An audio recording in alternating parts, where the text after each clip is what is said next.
Welcome to the Raise the Deschutes tonight. Thank you so much for coming out. Yay for snow. Tonight we're talking about more urban uses of water. We've got a great panel for you set up.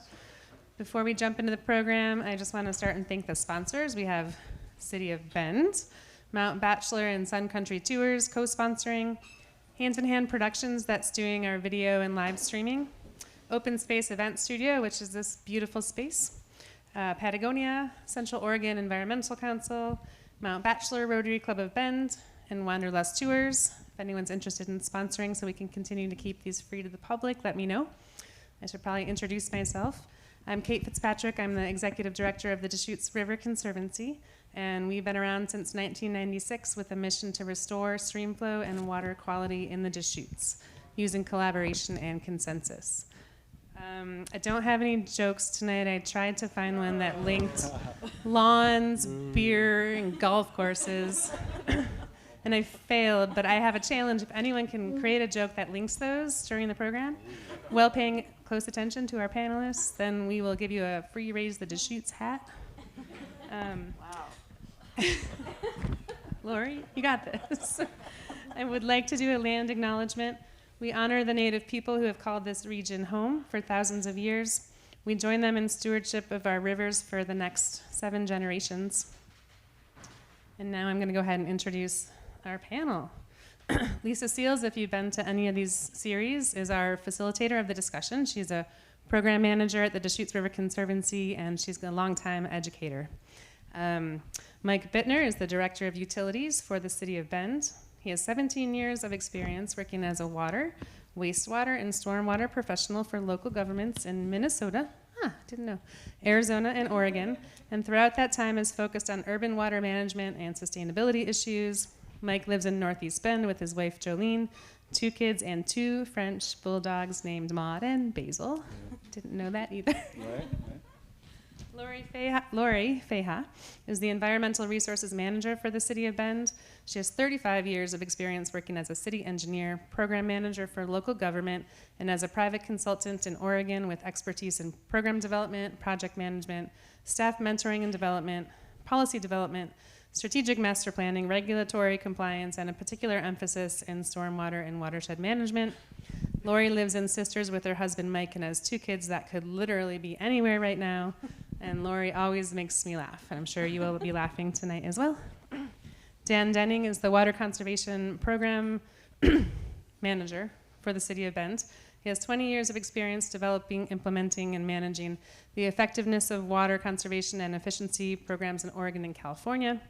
Dan oversees all public-facing conservation programs for the City of Bend and is actively engaged in regional water conservation and efficiency efforts across the Pacific Northwest. Dan lives in Bend and is likely heading to a kids' sporting event after this discussion tonight, which must be like curling or something. So if you've been to our event so far, we've taken some big picture looks at water, and we've dove into things like groundwater, water banking, and now this is going into one of the smaller slivers of use and diving deep into where does the city get its water, how does it use its water, how is it conserving its water, and these 3 panelists are amazing experts to learn from, so thank you for coming, and I'm going to hand it over to Lisa. Great. Thank you very much, Kate, and thanks everybody for being here, especially on this colder night. I know that driving was treacherous this morning, and hopefully it's not going to be treacherous on your way home tonight. And so just really curious, I do see some familiar faces in the audience. I'm curious who has attended a Raise the Deschutes seminar prior to this one.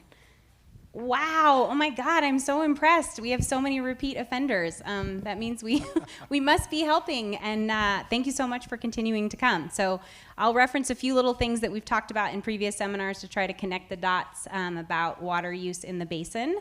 But quick housekeeping things, we're going to do our absolute best to hold questions to the end unless you have a clarifying question. If we're saying something that you do not understand and we're speaking a foreign language of water world, please flag us down and let us know, and we will stop and back up a little bit. And yeah, there's comment cards on the table for any information about things also that you'd like to hear about in future seminars. That would also be another thing. I don't know if that's actually on the comment card, but that would be a good thing to add. And yeah, I'm very, very thrilled to have these three panelists up here with me to help me pull back the veil on the city, the city's water use. And like Kate already said, we're basically focusing on essentially where the water comes from, where it goes, and what the city is doing to conserve water and plan for the future, which I'm sure is a very important part of everybody's job. So without further ado, we'll jump on into the slides here. So everybody's already seen this for the most part. This is the Deschutes Basin, and I just wanted to focus in on the area that we're going to be talking about tonight, which is essentially the City of Bend and the City of Bend's municipal watershed. So that's the red area on the map. Again, for those of you that are repeat offenders, you've seen this graph before, but we've got the current distribution of water rights in the Deschutes Basin. And I know we focused a lot on the 86% that's in that graph, but we tonight are going to be pulling back the veil on the 2%. And it is amazing to me what the City of Bend and other municipalities are doing with their 2%. They are managing it and then managing it again and then managing it again. So we're going to hear all about that tonight. So to start off the evening, we thought we would quiz you with, there are a lot of golf courses in the area, and particularly in the City of Bend. Does anybody have any guesses as to the number of golf courses that are using City of Bend water? We had a guess in the audience, and she's right, 0.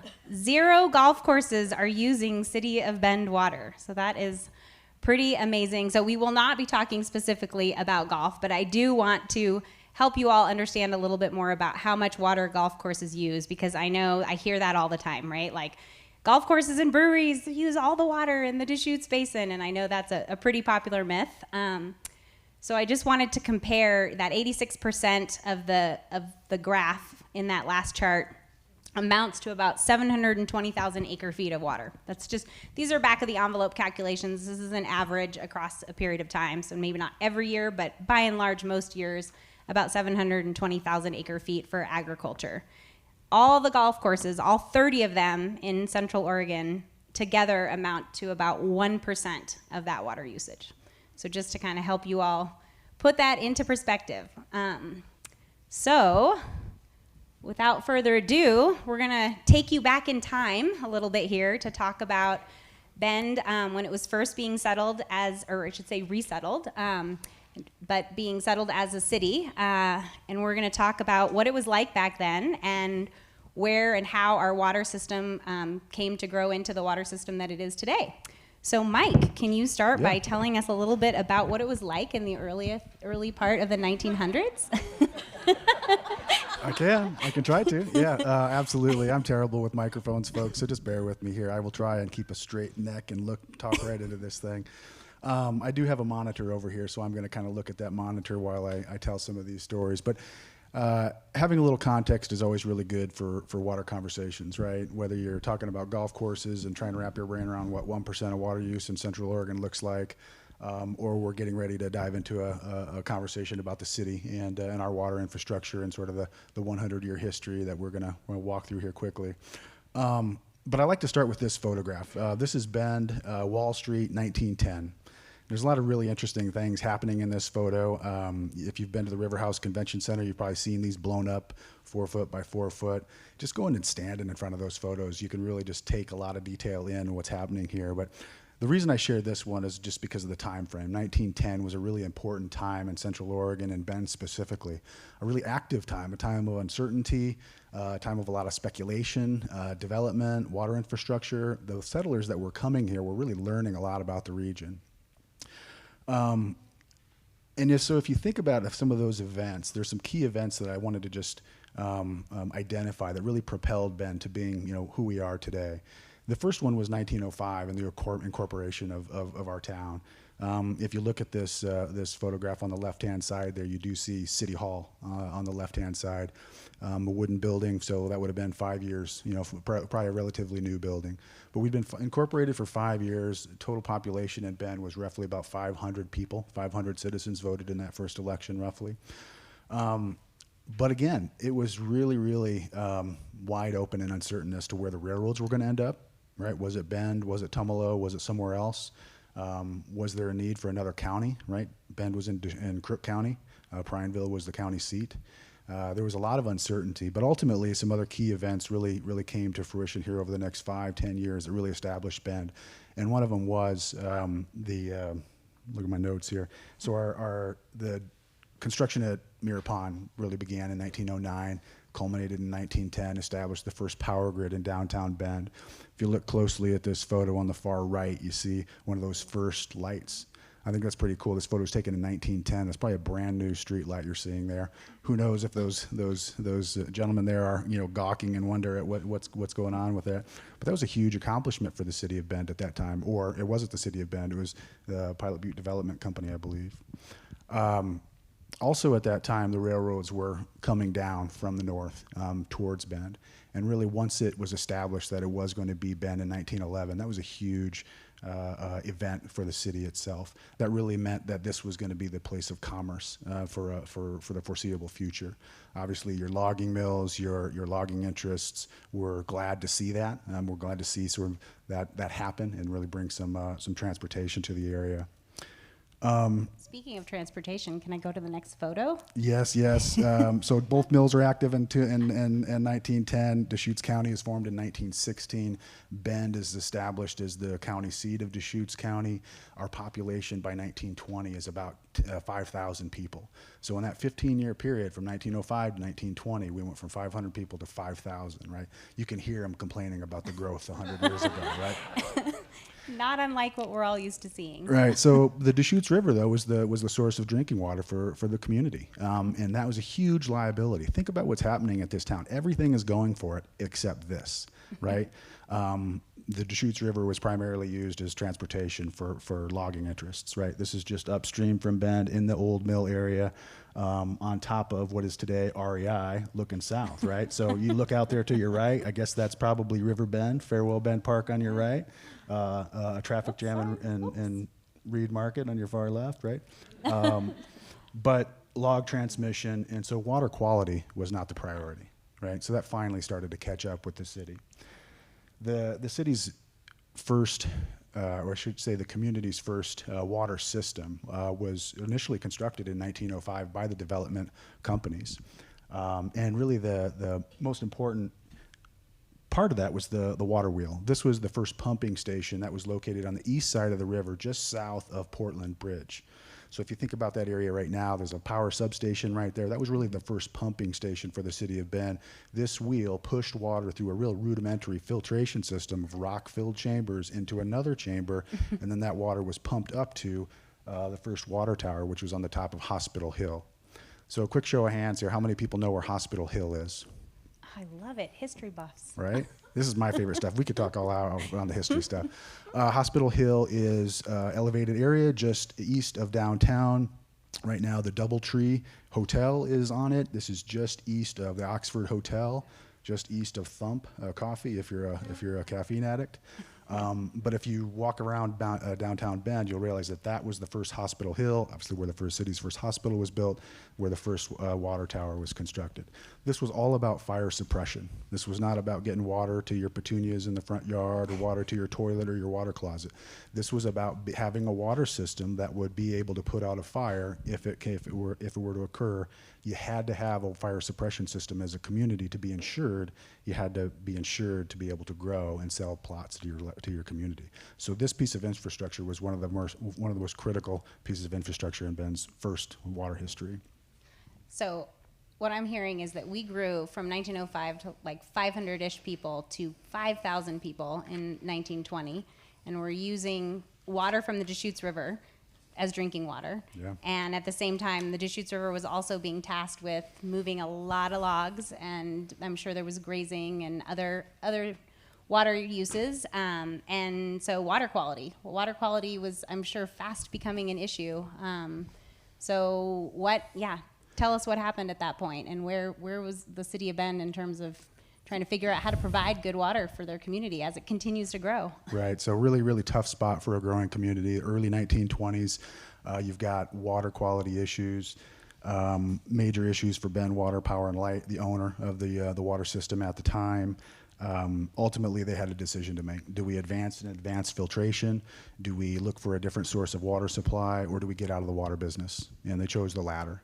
The city of Bend performed a assessment of the water system back in 1924, 1925. If anybody's interested in that, I actually brought it with me. I've got it in my backpack. You can look at it. I don't let it go more than a few feet from me, but it's a really interesting, just itemized takedown of all of the wooden pipes, the pumping infrastructure, the water rights, all of that infrastructure that came with that first sale. So the city steps in to purchase the water system with a defunct source of water supply and knew it had a problem on its hands. So it immediately hired engineers and went to go find a different source of water supply. They looked at the Fall River. They looked at advanced filtration to see if they could make the Deschutes River work, decided that wasn't an option. And Lisa, you mentioned livestock grading. That was the other water quality issue that was really happening here. As you went west of the river, up through Tumalo Creek, up through Spring Creek, you had grazing operations that were, impacting the quality of water. So the engineers made their way into what would become the Bend Municipal Watershed and identified the source springs that were above those grazing lands that would be the next source of water supply. But this is really where I jumped ahead here. No, this is great. I just wanted to point out that the Deschutes River was condemned as a drinking water source, which essentially forced everyone's hand, from what I understand in this story. Yeah, this is a bad day for Mr. Terrence Foley, the manager of Bend Water, Light, and Power. Terrence Foley was actually a real civic-minded individual. I believe he's mentioned at the top of Pilot Butte. I don't know if he was mayor, maybe city manager, but Terrence was a really active member of the Bend community.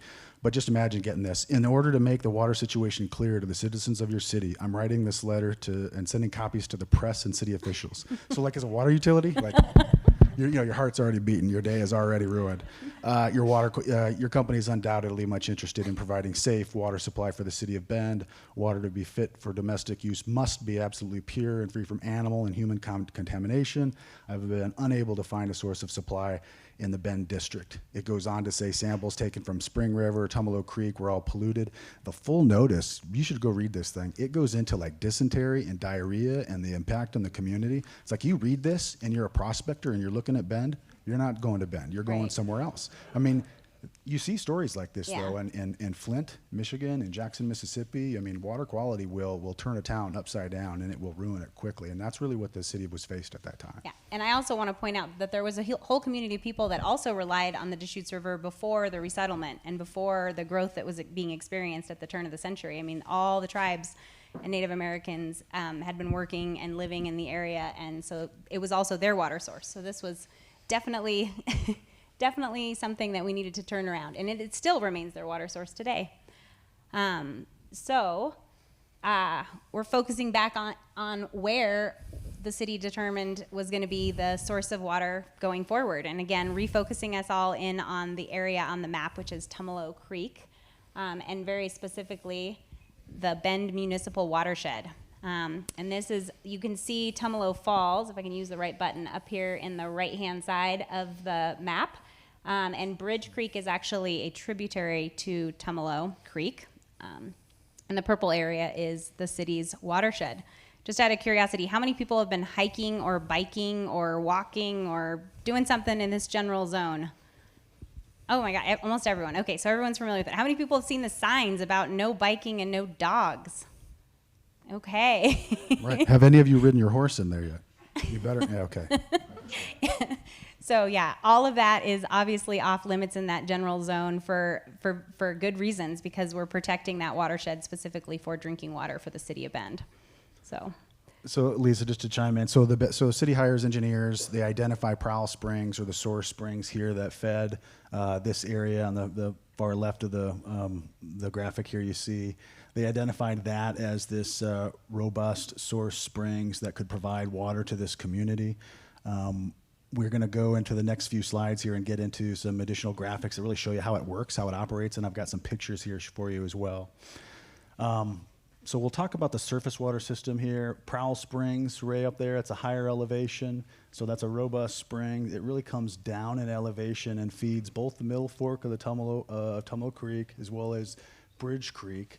as well as Spring Creek and lots of other springs in the area. That's really why the city worked with the Forest Service to establish this special use permit and this federally protected watershed. It's a really special thing, folks. You don't have federally protected watersheds very many places, let alone ones that aren't fenced off and you can go access and take a look at. Without your dogs or your bikes. Yeah, exactly.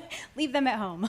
But we'll get into some of the graphics here. But the water essentially comes from Prowl Springs, is conveyed through some distribution piping into the Bridge Creek system, and then water ends up in Bridge Creek, and as it travels through Bridge Creek, ends up at our intake facility. So we're going to take a closer look at some of these pictures and give you an opportunity to ask some questions here if you have any. But we're basically taking you on a tour of the watershed by photo, tour of the surface water delivery process here. So focusing up on the actual springs itself, this is really up in that upper lobe in the upper left-hand corner of that last graphic we saw. But from those springs, that water flows downhill where it says from springs there. It flows into the spring diversion pool that's essentially created because we have this dam and these diversion pipe structure here that allows water to go into the middle fork of Tumalo Creek, and then through those diversion pipes is conveyed into the diversion canal, which takes additional water to Bridge Creek. And then in Bridge Creek, at the terminus of Bridge Creek or near it, is our intake facility. So I'm going to show you some pictures here now. This is really the base of the springs, and I would encourage you that if you get out there and up there, not to get this close. It's not a tourist attraction, folks. You know, things that keep me up at night are the hundreds of thousands of people that go look at Tumalo Falls every year. That's great. It's the one of the most Googled things to do in Bend, Oregon, but we don't really like to advertise our watershed as a tourist attraction and hence send people in there. If you do go up there, be really sensitive. Try not to walk through streams. Try not to walk through any of this area. It's very sensitive. But this is a picture of the springs itself. Then backing up a little bit, you can just barely see in the center of this photo. We're in the right center, just the faint sign of those springs right there. So this is back a good 100, 200 yards, right near the spring diversion pool. So back to your graphic again. Now I'll show you a couple pictures of the dam and the diversion pipes. So here's the dam that returns water to Middle Fork of Tumalo Creek. And then these are the two diversion pipes. You can see the dam actually in the top of the photo, top center. These diversion pipes are right next to it. This pulls water from the diversion, from the spring diversion pond into the canal, which takes water to Bridge Creek. And so that water travels about 4 or 5 miles down Bridge Creek down to our intake facility. If you were to walk on the catwalk of our intake facility and look upstream or look west up Bridge Creek, this is the view that you would see. It's a really interesting view. And then back a couple other photos. So obviously on the left here, this is the intake facility. That last photo I showed you was taken from that catwalk on the left-hand side. And then obviously the aerial images on the right here really show you that while Bridge Creek is different than Tumalo Creek, Tumalo Creek is on the couple 200 yards to the right over here, and even though it's nearby as a slightly different water system, even though they're connected. So from there, water officially enters into the city's water system. From there, it travels about 12 miles through this pipe to our outback facility, where we have our water filtration facility. This pipe, that pipe that you saw there, that was Tumalo Falls, the gravel road that takes you to Tumalo Falls. The rest of the pipe generally follows Skyliners Road, about 10 miles down to the outback facility, which is pictured on your left here. The Outback facility is one of those original pieces of land, one of those original facilities that was purchased back in 1926 with the original formation of the water system. We've added all those reservoirs. We've added the water filtration facility, and then on the right-hand side here, you see the pumps that actually push water through the microfiltration system. And then, oh yeah, there, hey. The last photo that got into the presentation. These are the microfiltration racks. This is really where we push water through these giant racks that are filled with hundreds of little tiny tubes. And really, this is what really ensures quality of our water before it enters into the distribution system. From there, it goes into a reservoir and enters the distribution system as demand increases and decreases. All right, so before we start talking about the other source of water that the city uses, let's sort of touch on, those of you that have come to many presentations, you've heard us talk about water rights. So the city has water rights to Bridge Creek to access a certain quantity of water, right? I believe that's right around 18 CFS. Yep. Yeah. So at some point in time, though, it was sort of determined that you needed a secondary source, maybe not just for quantity, but also potentially at times for quality as well. Yeah. And so it seems like, I think our next slide takes us into one of the unique and beneficial things about Bend's water system is that we have two sources. That's a very unique thing. I think we get really used to it in Bend. I talk about it pretty regularly. No other city in Central Oregon has surface water as part of their water supply portfolio. Everybody else is on 100% groundwater. Most cities are on groundwater. Well, I shouldn't say that. In Oregon, you got a lot of interesting things happening on the west side of the mountains there, right? But this is a unique situation. It makes our water system much more resilient, and also makes it a lot more complicated and difficult to run. From an operational standpoint, even from a regulatory standpoint. But by and large, on an average year, we're about 60-40. Surface water has historically been our primary source of water supply. We've been able to meet all of our domestic and indoor water needs. All of your houses, all of our apartments, all of our businesses, all of our breweries can all be met by our primary source of water supply. But yeah, it was in the 1980s really where we started to see that additional growth come back in. There wasn't a whole lot happening in the 50s, 60s, 70s. 80s, 90s, we started to see some additional growth. We started to see peak seasonal demand come into the picture. Water use increase in April, May, and June, and Dan's going to talk a little bit more about that. But yeah, it's really a resilient system, and I think that's really important as you face a lot of uncertainty as a city, as a water manager. There's just, you don't know what you're going to have to plan for, and we can talk a little bit about that in some of these other line charts we're going to look at. Inside of a groundwater well, these are those mysterious gray buildings you see out there sometimes. We have some at Pilot Butte, we have some at the Outback facility, we have some on Rock Bluff, we have some on the east side of town at Shiloh. We have these spread throughout. But How many do you guys have? the city owns 22 wells, 20 are connected to the main distribution system that we're talking about here today. Okay. And they're all kind of pristine like that on the inside. I'm very proud of our water ops staff and how They look really beautiful. Dan is going to touch more on this slide here, but this is really all about resiliency. All right, and this I'll talk through kind of how we operate the system. You see surface water here really starting on the left-hand side, kind of going to your left, 5-6 million gallons per day. That's our domestic use on any given winter day. That hasn't changed a whole lot. I could show you a graph from 20 years ago that shows that just slightly below that. That doesn't change a whole lot because we're becoming more and more efficient indoor water users. But obviously what you see here is the dark blue, right? April, May, June, when we start to see peak seasonal demands pick up. This is landscape irrigation. These aren't tourists. This is largely landscape irrigation, parks, schools, the city of Bend, some other users. Tourists. Yeah. This is you washing your dog out in the driveway. It's a lot of things, right? But it is groundwater, and it's energy intense. Pumping a gallon of water that weighs 8 pounds from 500 to 1,000 feet out of the ground, it takes a lot of energy. We spend $1 million a year moving water around just to meet demands. And so when we think about groundwater and conservation, there's climate implications. There's a lot there in that peak seasonal demand.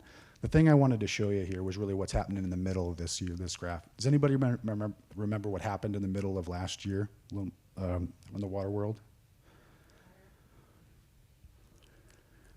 No. I feel like not very many people are clued into this, I unless know. you're a water No, manager. and you shouldn't. This or is a swimming pool operator. That's a clue. Swimming pool operators may have also responded to what happened in the middle of the graph. Oh, yeah. Yeah, chlorine shortage. So national chlorine shortage starts, right? We hear about it in the industry, right? That's my job to worry about this stuff and to let our city manager know, hey, this is going to sound like it's coming out of left field, Mr. City Manager, but we can't get rail cars across Canada into the U.S. to help feed our distribution system. This is a big issue for us, for Eugene, for other cities. This is a big issue. So behind the scenes, we were sweating. We were really working hard behind the scenes through our emergency response networks across with state officials. How do we, unclog this jam and get supplies to where it's needed most? So I meet with our operations team. We pull back on surface water, which we know requires more chlorine for us. We increase groundwater. We issue water reduction advisories to the community, which you probably should all remember from last year. But it was an entire exercise for us to go through, and a lot of times it didn't have major impacts to businesses or communities because we have this dual source system.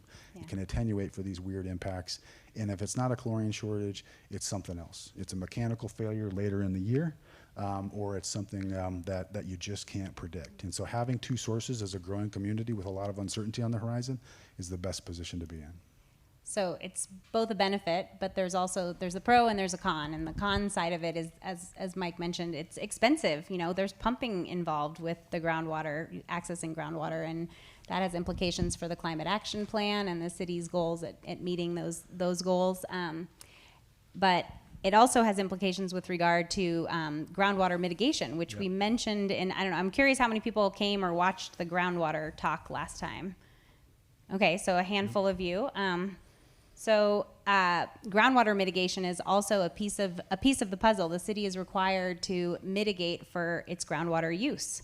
And that is, again, going back to previous seminars, has to do with the fact that there are no more surface water, there's no more surface water to be allocated in the state, or specifically in the Deschutes Basin. No rights are available. So that sort of sets the stage. And then for those of you that recall from the last seminar, there was a big USGS, and USGS is United States Geological Survey study that happened in the early 1990s. And that study analyzed groundwater and surface water in the Deschutes Basin. And it determined that they were intimately connected and essentially one source of water. So that determined that any pumping of groundwater was going to have impacts on surface water. And so then in the mid-90s, they essentially cut off new groundwater rights.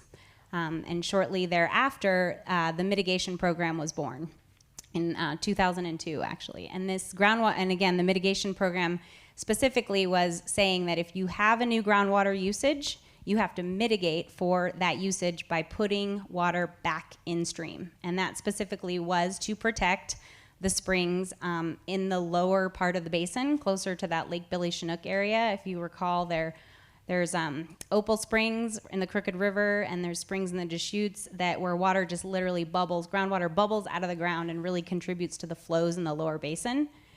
So I know we talked about this at the last seminar, but again, this is just a nice little schematic that shows you got the Three Sisters where most of the precipitation is happening in the basin. Groundwater is falling and recharging the aquifer, and then that groundwater is moving underground and being discharged right around Lake Billy Chinook in the Deschutes River and the Crooked River. So the groundwater mitigation program was designed and developed to help protect that surface water, in addition to helping to put water back in stream in the middle Deschutes, which is just below Bend, if you're talking about the way the flow of the river goes, but above Bend if you're talking about the geography of the actual north of Bend, so right around the river house.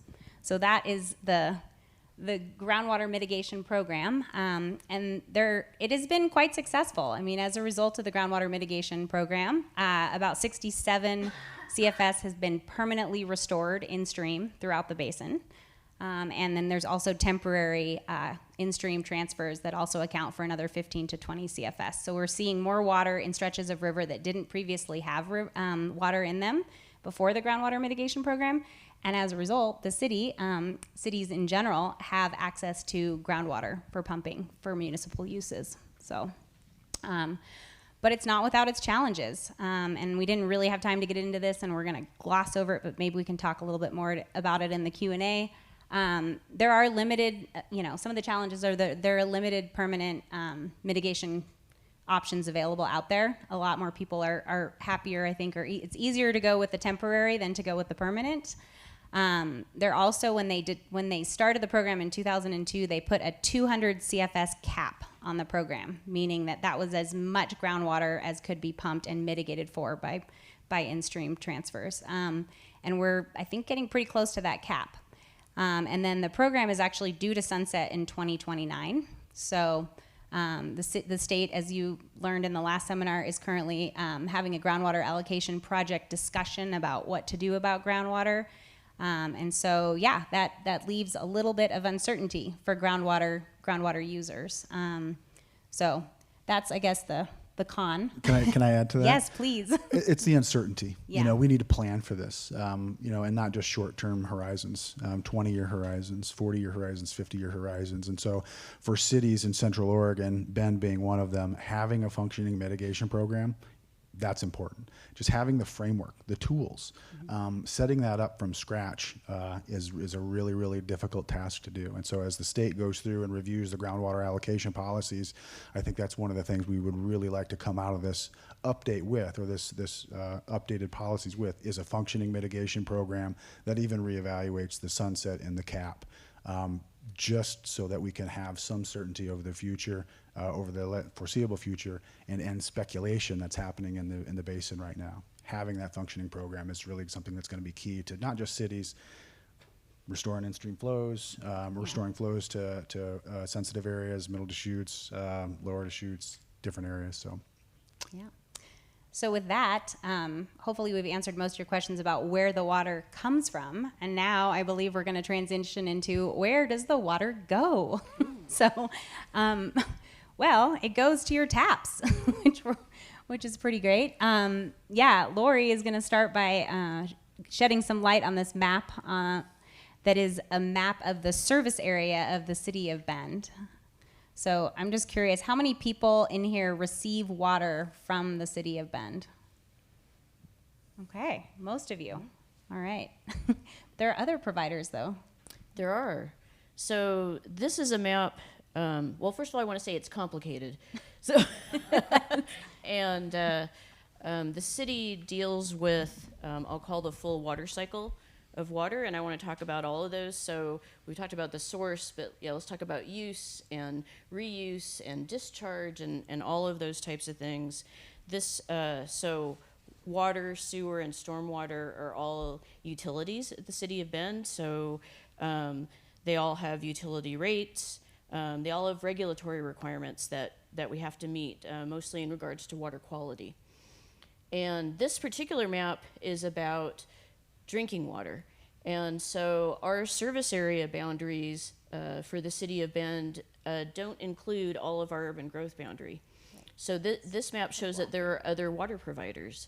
So in addition to the city of Bend, which is the kind of orange area, there's also Rotes, which is the blue service area, and then the tan is Avion. So there are different sources of water. So when Mike was talking about the water sources, those are what's being provided to the orange area.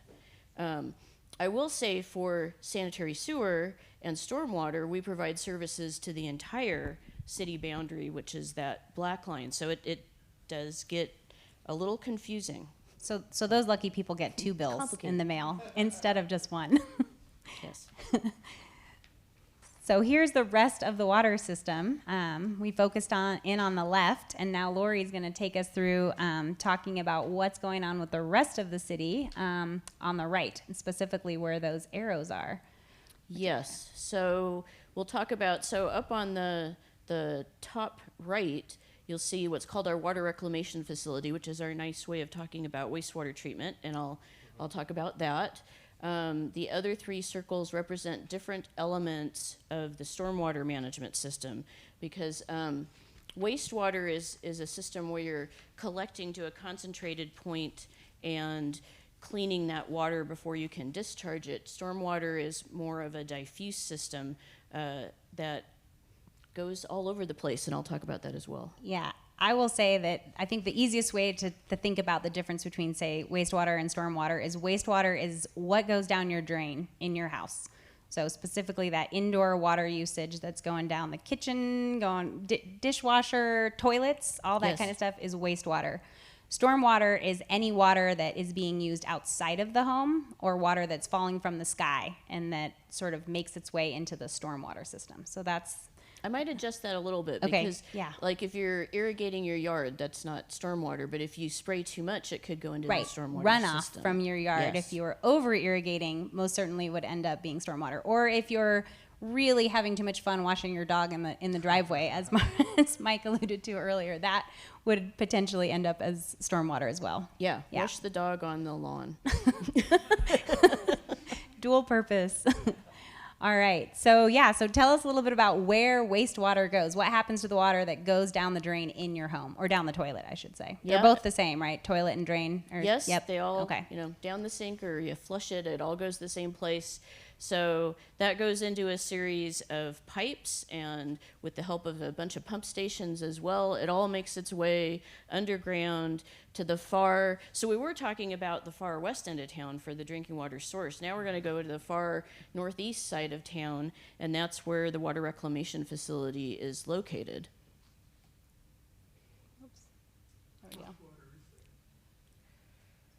Oh, what is our treatment amount? The audience question was, how much water is that? Water reclamation facility receives about 6 million gallons per day. Our treatment capabilities, which Lori's going to talk about, is a fraction of that, roughly 2 million gallons a day, I think, right now, as far as treating to a Class A effluent. Which is really clean. Like, probably you could drink it, Class A. Although, I know that's not palatable, but The state is in the room. There's a lot of water quality people here. I'm not going to say that. It is very clean. very clean. Class A is the best. No, there's actually there's higher levels of treatment, but the Class Class A A plus. is very, very high. So this photo is a close-up, aerial photo, closer look at the facility, the water reclamation facility. The main part of the facility itself is all those buildings you see over to the left, and there's an entire treatment process there. So wastewater comes in, and the wastewater, all the good stuff in it is settled out through various processes and filtered, and chemicals applied, and all that stuff to create very clean water that comes out of it. That clean water goes into those ponds over there on the right. And we'll also talk about what happens to the stuff that gets pulled out of it as well, the biosolids. So the water, this is just a look at one of the pictures of the water going into the ponds. What in general happens to all of that water is it evaporates and it infiltrates into the ground. So it's a recharge situation. In the past, we have provided some of this water. So this goes to the golf course question. The golf course question was about how much drinking water is supplied for irrigation at golf courses. But in the past, we have supplied reuse water, treated effluent, to Pronghorn. And we stopped doing that a few years ago when we were doing construction upgrades at the plant, and we couldn't meet the water quality requirements at the time. But we hope to be in the position starting next year to be able to provide irrigation water to them again. But you continue to need ponds like this, because even if you found sources for reuse all over the place and you could afford to get the water to those places, typically they only need it in the summer. They don't need it in the winter. And there are birds out here. People go look at them. We try not to encourage it too much because it's near the airport also. Birds and planes don't really get along. It looks like we might have a question from online. Yeah, we just had one clarifying question online from Kyle. He wants to know how long the treatment facility has been in operation and the ponds. No, I don't. Okay.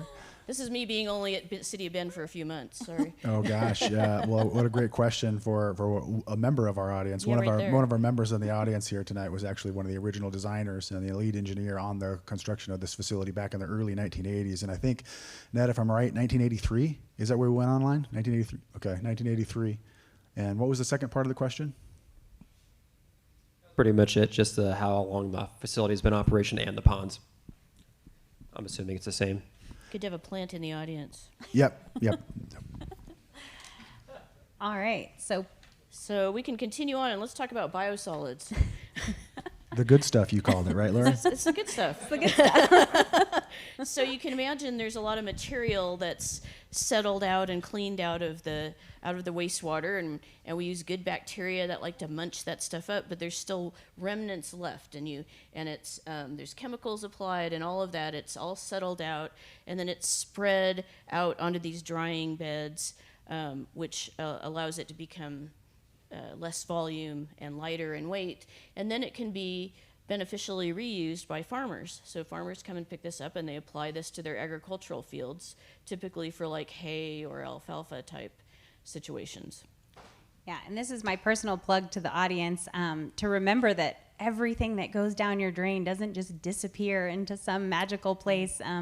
It actually has to be dealt with. And so I know a lot of people, especially with garbage disposals, love to just put like literally everything in the kitchen sink. And I know the City of Bend has from time to time, possibly around the holidays, reminded folks that that's really not the purpose of the garbage disposal. The garbage disposal is just to catch a little bit of the stuff that comes off the plates, not to be the disposal of all of the food stuff in your kitchen. So yes, please don't yeah. put the grease down, don't put the chemicals down, and don't flush those wipes that say that they're flushable. Flushable. They're not flushable. They don't exist.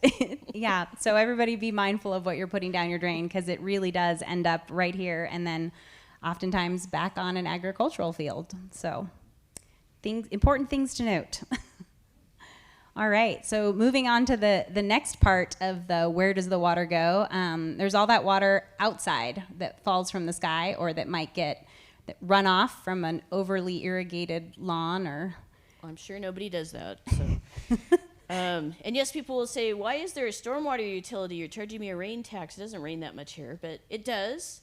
Not as much as on the west side, but we get about 12 inches of rain a year and more from snow. And folks may remember June and July, we had a couple of those thunderstorms, these micro bursts where we get like half an inch of rain in 15 minutes and suddenly you couldn't drive under the Franklin Boulevard underpass and all that kind of good stuff. So we do have stormwater. And so we need to manage that, and we also need to worry about the quality of that water, because stormwater does not run into a pipe that goes to a treatment plant. So the stormwater that runs off of streets and driveways and roofs and all of that, it goes to basically two places in Bend. So it either goes to a pipe that goes out to the river, so that's the picture on the left there, or it goes, and this is where you'll see the catch basins out in the street, right? So it's either going into a pipe, just like that, or it's going into a catch basin and it's going into the ground and infiltrating into what's called either a dry well or a drill hole, but it's just two versions of ways of getting water into the ground. And you can see a drawing of that on the right. The one thing I want to clarify with that drawing, it's kind of a cartoon image of water going into the ground, so it is a method of recharge. The distance from the bottom of that dry well facility down to, you can see kind of the water in the bottom that kind of represents the aquifer down below. That it looks like, ooh, it's only that far. In Bend, it's actually typically 100 feet or more from the bottom of those facilities down to the aquifer. And the Department of Environmental Quality requires there to be at least a 5-foot distance from the bottom. So we far exceed that. That gives a lot of space for filtration to occur through the soils and the rocks. But we have a lot of these dry well type facilities, and the next map will help us with that. So on the right, there's a crazy map with all kinds of things on it. And I'll point out a few things on that. It just tells you, again, that dispersed nature of stormwater management. So Lisa turned on a circle in the center. That shows the part of the city that drains to pipes that drain to the river. So it's a pretty small part of the city. And the rest of the city, you can see all of these dots on the map. And each of those dots represents a dry well or a drill hole where the water is going into the ground. And there's about 7,000 of those around the city. And so we have to try to manage both of those systems and then try to manage the water quality going into those, because again, it doesn't go to a treatment plant. The other thing I'll point out on this picture is there's a fun, like, colorful meteors shooting off. And I just have that on there because that represents us being concerned about water quality and about the connectivity of waters in Bend, is that kind of the head of each of those meteors in yellow is the location of a city water well, drinking water well. And the lines show the time of travel of groundwater. So the purple area, it takes about 10 years from groundwater from that location to travel up to the well. and orange takes about 5 years to travel up to the well, and then the little yellow areas are about 2 years. So we use information like that so we can decide, we can set priorities for upgrading the system, for putting in controls to clean the water before it goes into these dry wells. There's thousands of them. We can only do so much at once, so this helps us prioritize our actions. Yeah, and this is my other plug for everyone to realize that, you know, the water that runs off your driveway from the leaking oil in your car, or the pet waste that doesn't get picked up, it might be out of sight, out of mind, but it's not. It's very much going, in some cases, right out to the river, where so many people spend time swimming and floating in the summertime. And then all of those dry wells, I mean, I know we all have them on our streets at home and in our cul-de-sacs. And I know oftentimes, again, you hear the city say, please help keep them clear, like clear of leaf debris and clear of snow. When we get big snowfalls, you get a big snowfall and then all of a sudden it like melts really quickly and you have a giant puddle in front of, or a mini lake in front of your house. This is where we can all really help the city with making sure that those areas stay clean and that the water going into those areas is as clean as possible. And I think we have another, is a clarifying question? Could you talk about the Newport project? Yes. Oh, we you love just it. led right into the next slide. We did. We had a question in the audience to talk about the Newport project, and thank you very much. It's almost like we planted you there. Yeah. So we have a variety of programs to try to keep the stormwater clean and managed. One of those is what I'll call structural controls, and on the right is from the Newport project. So those of you who've been bothered by construction and street closures for quite a while, and yay, now it's open. This is one of the pieces of that project, and the Newport project was primarily a stormwater management project. And building a new stormwater management system, it added other great elements to Newport as well. But this is where water can run off the street, it can run into these planters, the plants and the soil mix help cleanse the water before it enters into the pipe system that goes into the Deschutes River, so pretty cool. And on the left is just a version of that same type of thing, a rain garden or swale that people can have at their house. And a lot of people do have these at their house, and they may not even realize it. They may not have realized when they bought their house that they have these features. These are to hold the rainwater on site and clean it and infiltrate it, so please don't fill those in. Those are really good things.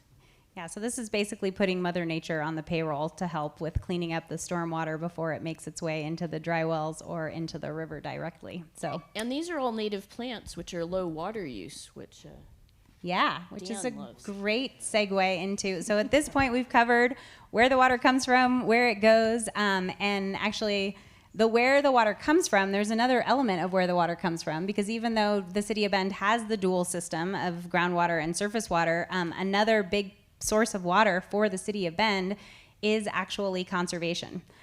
They have an award-winning conservation program that's incredibly impressive, and so we are going to spend a little bit of time walking you through that, along with some other fun elements of discussing who uses water and how it gets used and when it gets used. So yeah, Dan, you want to kick it off with telling us a little bit about the water management and conservation plan and some other elements of conservation that you're in charge of? I'd be happy to. Well, maybe a question to the audience. How many of you knew we had a conservation program or have heard from us? Okay, that's Yay. encouraging. How many people knew that conservation was required? A few. Oh. Okay, good. So that kind of introduces this document. This is our water management and conservation plan.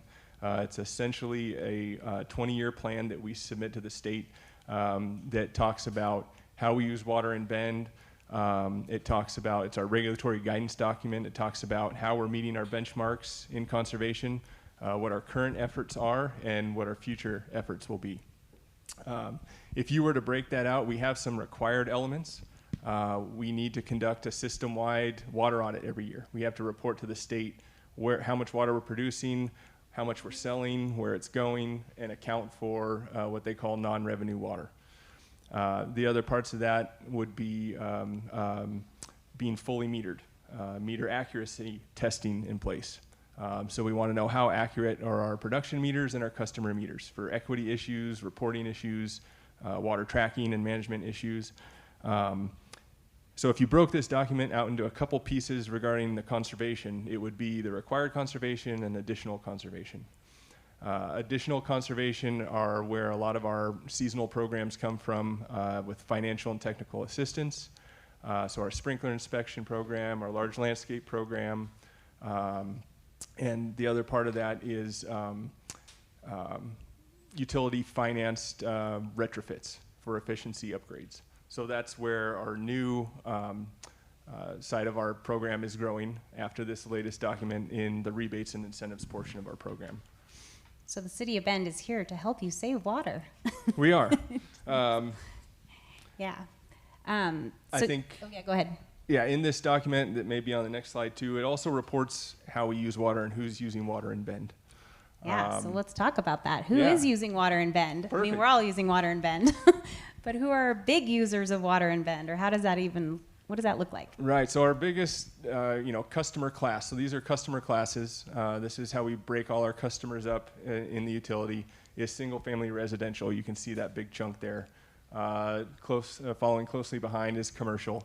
And there's similarities in those two customers and reasons why they're our biggest consumers of water, and we'll get into that in a little bit. Irrigation-only meters, that one's confusing sometimes, but that's sites that would have a dedicated meter for irrigation. So your house still supplies irrigation to your landscape, but it's what we call a mixed meter. These are meters for like medians, parks, neighborhood parks, schools oftentimes will have a dedicated irrigation meter for a sports or athletic field. So that's what that chunk of the pie is there, right? The types of uses across these customer categories is pretty diverse. I mean, you're going from drinking water to the beer or the kombucha we're drinking to production water, to those sports fields or those recreation fields we talked about. All of them have social and economic benefits. Some of them have environmental impacts as well. So we want to recognize both, but it's a diverse set of uses across the city. So I know you guys are all dying to know breweries, beer. Oh, wait, we have a question in the audience. Yeah. Just a clarifying question. I wonder if you have, if you might be able to illuminate how many people the single family versus multifamily represents? Yeah, so I'm going to repeat the question really quickly. The question from the audience was if there was a way to kind of drill down into how many people are represented by the different chunks of this pie chart in single family versus the other elements. Sure. We do have that data. I know we have approximately 22,000 single-family residential customers. So they're also our largest commercial, I believe, is around 2,200 or 2,500 customers. The population within those I'd have to get back to you on. But. So now the moment you've all been waiting for, beer. How much water is beer and the production of beer using? And it's a little bit of a cheat because you can probably figure which of the pie charts they're fitting into, but I'm curious if the audience has any guesstimates of what all the breweries in Bend are using as far as municipal water. Absolutely. It's trying to be, we're trying to be Mythbusters up here. They're in the pie chart, but anybody have any guesses? 10% was a guess. Any other guesses? 17%, 2%, 3%. Okay, well, those of you that are guessing on the lower end are, much more correct. Yep, 1.7% of the city's billed water is going to the breweries. So that's the other myth. Golf courses and breweries, they use all our water. So I'm going to back up a slide because I skipped our patterns of customer use, which kind of falls in line with that last pie chart about, again, who's using water and also when it's being used. So this is a good graph for a couple different reasons. When we talk about shaping conservation programs or the similarities I talked about between customer categories, you kind of see those giant peaks. And if you look down at the temporal scale on the bottom, any guesses to what those peaks are? If you were listening, Mike kind of alluded to it. Actually, he gave you the answer. But Lawns are part of that. Washing Dog washing. a lot of Burmese mountain dogs, a lot of hair here.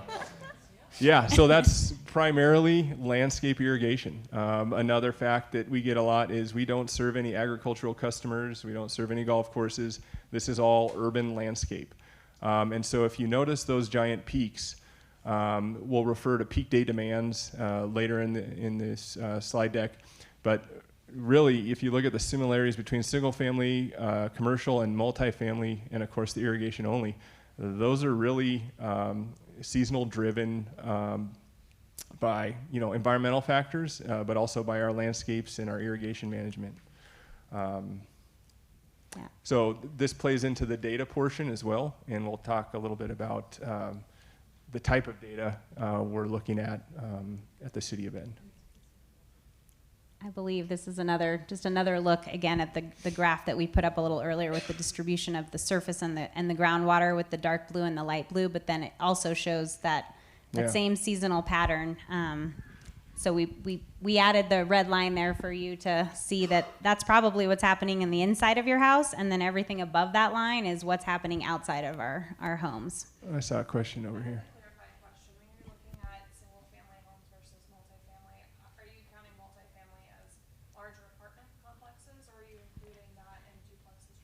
I'm going to repeat the question for the audience at home. So the question was, in the distinction between single family and multifamily, are those multifamily like large apartment complexes only, or are they also like duplexes and triplexes and other multiplexes?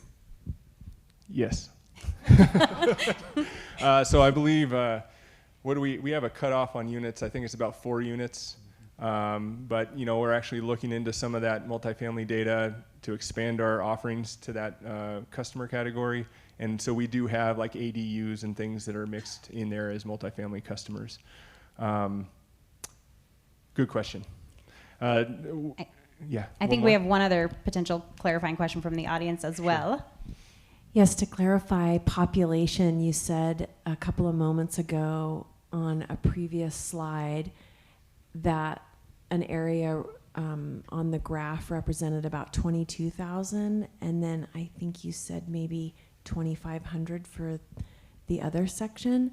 Customers. But that doesn't equal the population of Bend, roughly 100,000. So did I mishear that? Nope. So we have approximately close to 30,000 water customers. We're right around 27,000 water customers. We have more sewer customers than that. We only serve about 75% of the City of Bend UGB. So the actual population versus our service population is a different number. Well, and how many people live in a home with somebody else in the audience, right? If you live in a home with 2 people or 5 people, like that's not being captured in the number of customers. Yeah, so that's probably count. the biggest distinction between the customer number but then also going back to the service map, only 75% of the city is getting City of Bend water, and the other folks, some of you maybe even in the audience, are being served by Rotes or Avion. So, thank you for clarifying. Yes. Is there another clarifying question right here? I just wondered, I'm on Avion, so I mean, it's not City of Bend water, but I guess, do you know where they get their water? Where does Avion get their water? That is the question from the audience. Yep, sure. Avion and Rotes are both groundwater systems. Okay. Yep. Okay. All right. So we'll get back to this one real quick. Just something to point out, you can kind of see our baseline usage is that represented by that red line. That's about 5-6 million gallons a day. And you're probably putting it together with the question about the reclamation facility that's going back into the groundwater, into the aquifer. That big peak that looks like Three Finger Jack, that's where we turn on groundwater wells. We have to supplement our groundwater sources to meet the demands of the landscape irrigation, and it's about 5 times that number. So our peak days are right around 26 million gallons a day on that very tip-top peak. Of course, there's a bell curve, so it's not that all summer long, but those are one of the things that our program is tasked with keeping in check. So yeah, another really good thing for everyone in the audience to be aware of, and people I think are always blown away by this, they don't realize that the vast majority of their water usage at home is actually outside of the home, and it is very much in in those summer months. Yeah, so that's a good point, Lisa. So those, 5 months there in the summer, outdoor water use accounts for 60% of our total water produced. So when we're looking at directing efforts, to curb those demands or to extend our supplies into the future, that's a good place to look. Yeah, and we do have some helpful suggestions and tools from the City of Bend and to how you can curb your water usage if you're interested in doing so. We have another clarifying question. So, with all the new developments in town, a lot of them are doing a lot of landscaping, and a lot of them have that kind of water irrigation. Why aren't there partnerships? Why aren't there regulations to help to enforce them doing more natural landscapes instead of being able to put a bunch of grass everywhere? That Yeah. is a great question, and So we're going to get to that. I'm going to repeat it real quick. Should we answer it now or should we answer it in a future slide? I think it's a few slides off. Okay, so the question though, just so everyone is in the same know, is that there's a lot of new development going on in Bend, and the curious question is, are we regulating that new development to have lower water usage outside instead of letting them go ahead and throw in big guzzling lawns, thirsty lawns? So should I move along? I'm gonna move along here. Yeah, big users. I know this was in the source recently in a big hubbubaloo, but we thought we would talk about more specifics about who are the bigger water users, not by those categories per se, but specifically in Bend. So you want to talk to that, Dan? Sure. So this is part of how we use our data, to offer our services or recruit or create partnerships with certain customers. You can see at the top of the list, we've got schools, we've got parks, and we've got the City of Bend. So these are in aggregate, right? So if you think about it, schools, we serve almost 40 different schools in the City of Bend. A similar number of parks. I think we're right around 20 parks or so. That number continues to grow. Those are, our smaller neighborhood parks, pocket parks, that sort of thing. Drake, Farewell Bend, those are not City of Bend water. And then you have us, right? We have roughly 40 acres of right-of-way landscape. We're adding to that. We have a giant cemetery that we irrigate. So these top three are all customers, though, that we work with and create partnerships. We work with our transportation mobility program to manage water throughout the summer, to respond to water waste. We have partnerships with schools. We're in their sustainability plan to help manage water through those peak seasons. And then you have some customers that are individual, St. Charles, Suntree Village, large mobile home parks, that sort of thing. But one thing in common is these are mostly, aside from maybe St. Charles, driven by irrigation to get there. But you also see some, economics here. You see 10 Barrel Brewing and Deschutes, so providing a service or a product for us with that water. So we're going to talk a little bit about the city's conservation efforts because, again, they have had a pretty great success with conservation. No, we're not. No, we can talk about this. We'll talk about lawns. This might answer her question too. So, I heard lawn mentioned a lot of times, during this presentation, and certainly when we're looking at, climate appropriate landscapes, that is something we're considering. The old adage of just the right plant in the right place, right, has a lot to do with it. Yeah. The other side that we talk about a little bit less is the management of that crop, right? So this graph is kind of explanatory of that tan bar there is, per square foot, the number of gallons we need to maintain that crop throughout the year.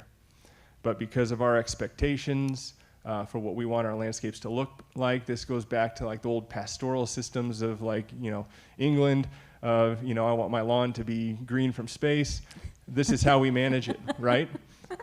So we're roughly applying double the amount of water. Yeah. So native plants, xeric plants, yes, we would like to see that more. We encourage customers. We have lots of resources for switching to those types of landscapes. The same management, faux pas or things can happen with that landscape. It's just as easy to overwater a native landscape as it is to overwater your lawn. And that's largely just driven to maybe lack of understanding or, what we've been trained to think, from all those Home Depot commercials, is more water and more Scott's fertilizer, and that's what I need, More is not always better. Right. I do want to really quickly, for the folks who are in the back of the room who might not be able to see the legend on this graph. So on the left-hand side, the bars are representing lawn, and on the right-hand side, those bars are representing native landscape, xeriscaping. And the bright yellow bars are the amount of water used under a managed system. So pretty much what people are actually applying to their landscape, both in the case of lawn and in the case of native landscape. And the tan bars are what the plant actually needs. So you can see that not only can we all save a lot of water by switching, to your point, like from lawns to native plants and xeriscaping, but we also could save a lot of water if we were just a little bit more efficient in terms of our application and being more mindful of what the plant actually needs to survive, instead of being able to, as Dan put it, see our lawn from space. And that speaks to really what our focus is in a lot of our programs, especially during the summer months, is looking at that efficiency angle, right? Because it's not necessarily just our expectations, but it's how efficient is our system operating. So how much more water does our system take to apply the needed amount?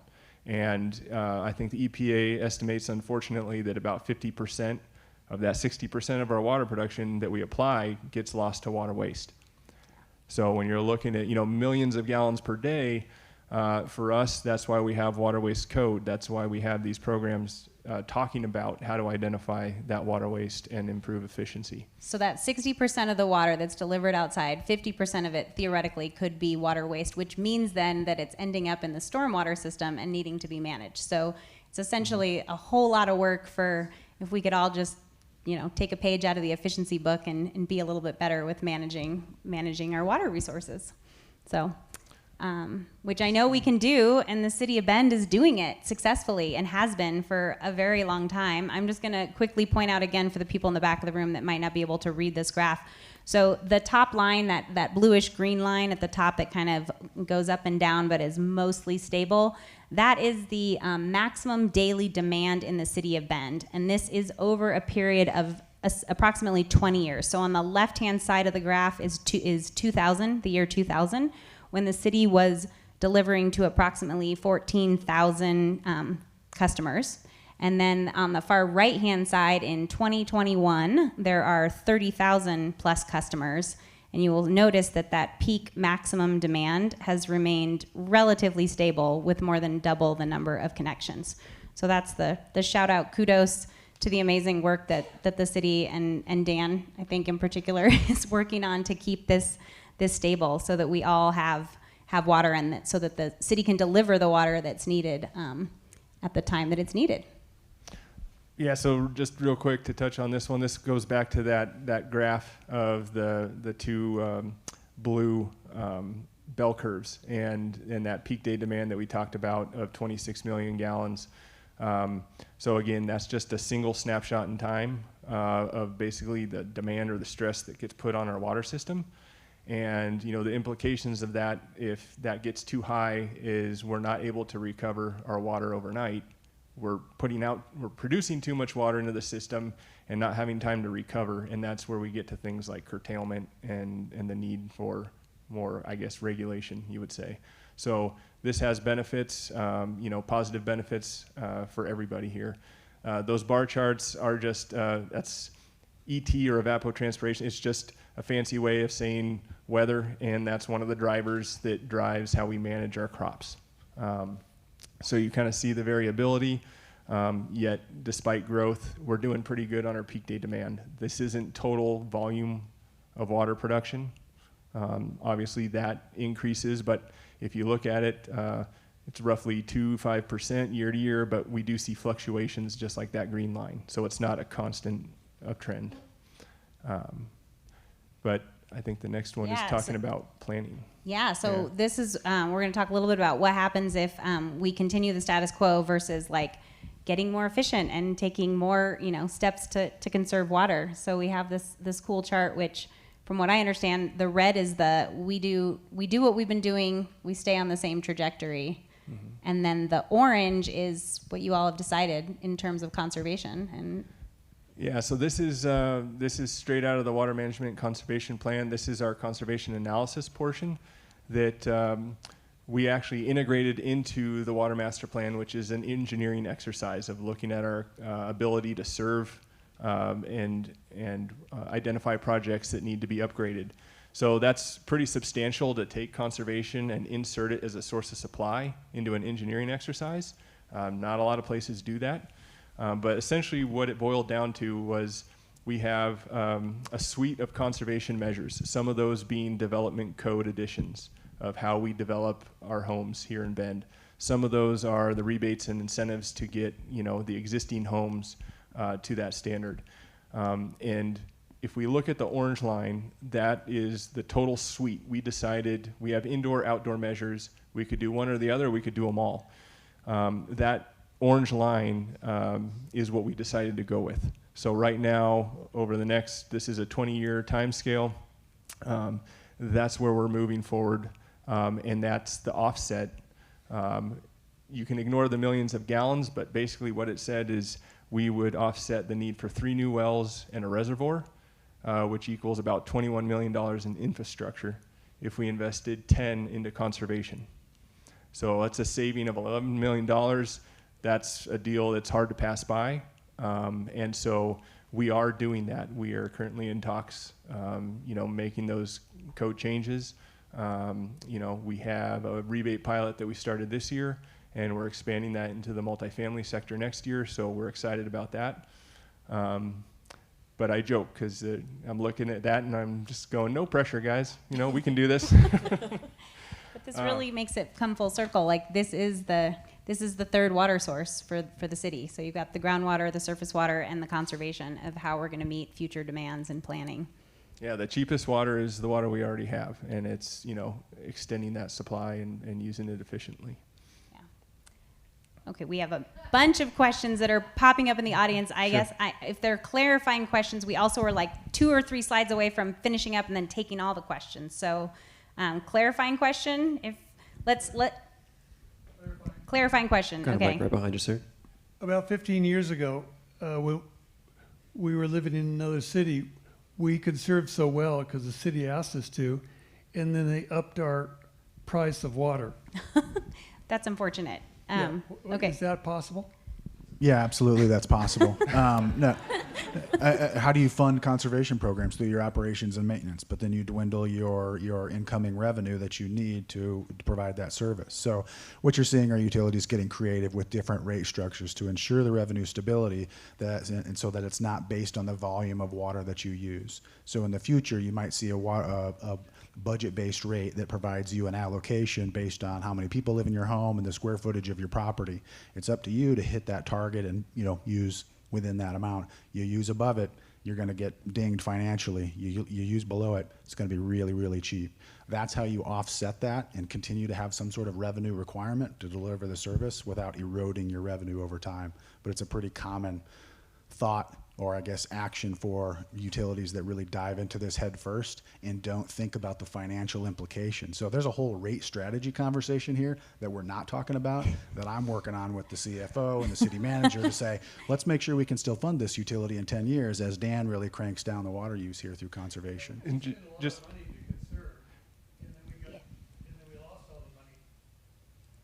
Yeah.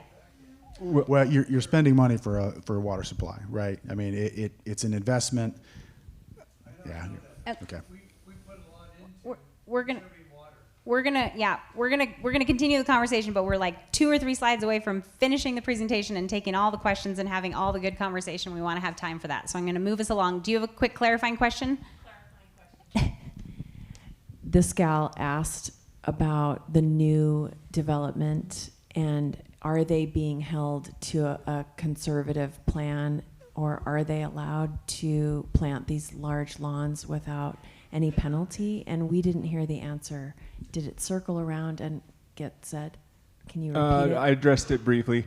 So right now in our building code, we have language that encourages the use of low water use plants. What we're tackling through this right now is making that a mandatory check. So it's not in place currently. yet. We do have right-of-way code that is a little bit more stringent and specific with that.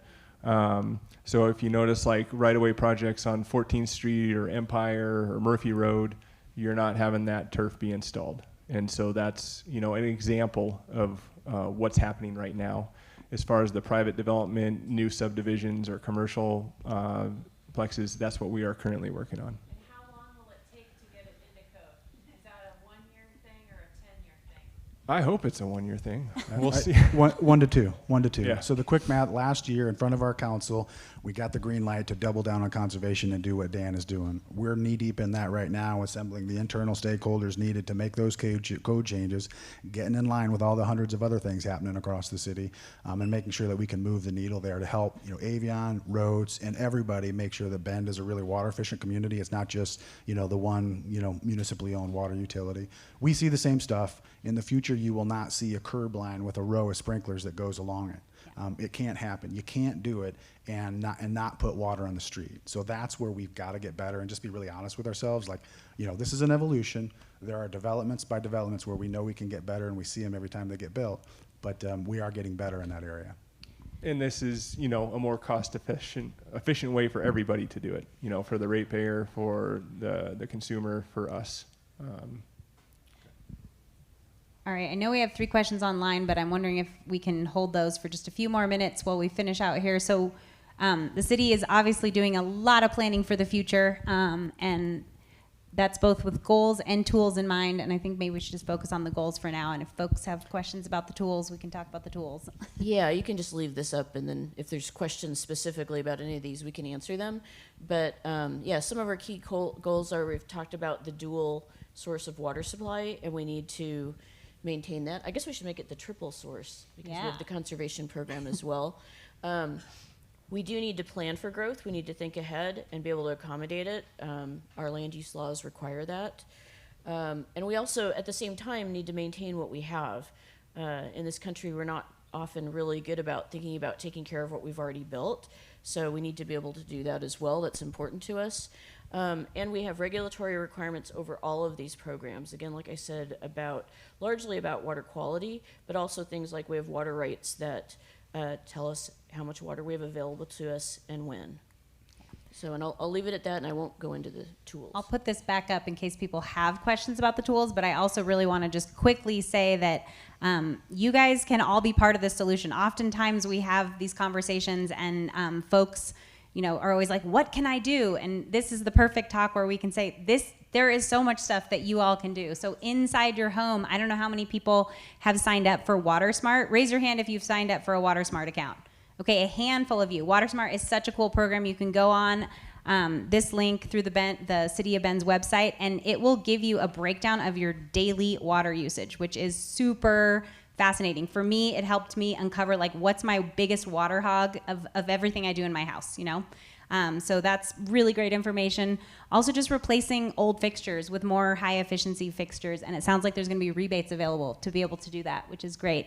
And then just being mindful, just paying attention, you know, the little things like turning off the sink when you're brushing your teeth. I know it sounds silly, but it really, every drop counts. Outside of the home, I love this. Reimagine your landscape as a mini watershed, and think about putting in appropriate places. You said right plant, right place. Trying to focus on those low water using plants, pollinator friendly, putting in efficient irrigation systems and maintaining them and scheduling them. This is where the difference between the yellow bars and those tan colored bars is really in the management of your system. And then, as Lori pointed out, like having those areas in your yard that can retain water to help prevent runoff and going into the stormwater system and cleaning up that water on your property is really great. And then really maintaining your soil by really trying to limit as many chemicals and herbicides as you possibly can in the use of your yard. Minimizing turf to whatever extent possible. Go take advantage of all the parks in Bend. Roll around in the grass out there instead of having your very own lawn at home.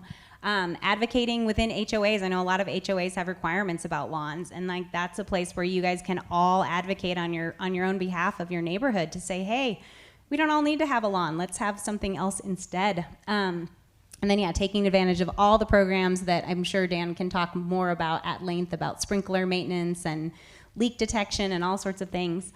And then just being mindful of what you are pouring outside of your home, like everything that you're using chemical wise, that leaky, oily, old mower, all those things that end up in your yard can invariably end up in the Deschutes River or in our groundwater system. So being mindful. And with that, I think we are done and ready to take questions. Thank you all for your patience. And Jacob is going to be circulating a microphone around the room. And then we also have a few questions online. So Jacob, do you want to kick it off with a few questions from the audience at home? Yeah, definitely. And I'll just start with saying there's been some chatter online just commending you all for maintaining a relatively static amount of water usage year over year, despite a rapidly increasing population. So kudos to you all for that. So the first question from a while back at the beginning of the presentation, William wanted to know if we're able to use the gravity of the water coming downstream to assist us in getting water from the source to the taps. Is that factored in at all? Sure. So the question about using gravity, yeah, gravity is a great thing.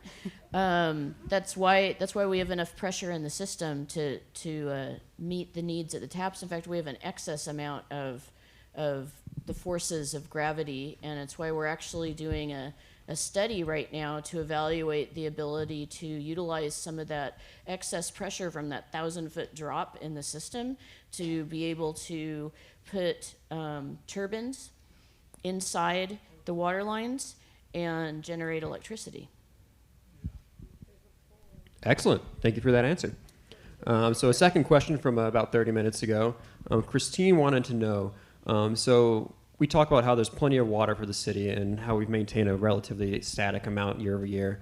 But Christine is wondering why some neighborhoods have had restrictions placed on them for the amount of water they can use. Does it have to do with where they're getting their water from or what?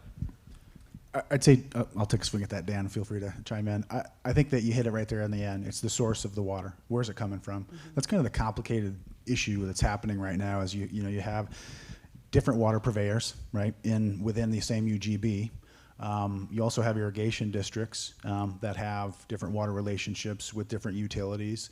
And sometimes the irrigation districts are cut back as we've experienced, multiple years of exceptional drought here. And so we've seen schools that are historically served by irrigation water or some relationship with the utility have to cut back and make a switch. So yeah, we're seeing that. It's directly related to the source, where that's coming from. And I think if you trace it back, call your utility and ask them, where is this coming from? Why am I getting cut off? Is this coming from your groundwater well? Probably not. It's probably something different.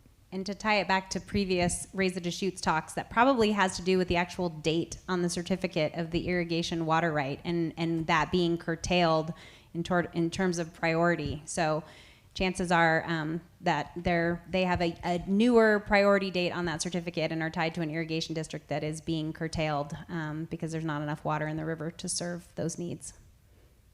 Perfect. Thank you. And then one last question online as of right now. Spencer had a question about water cops, and those are my words, not his. He wants to know if any member of the city is going around and enforcing, when you see sprinklers spraying on sidewalks or streets or whatnot. Dan is that the would cop. be yes. No. Yes. So yes, we do have water use code.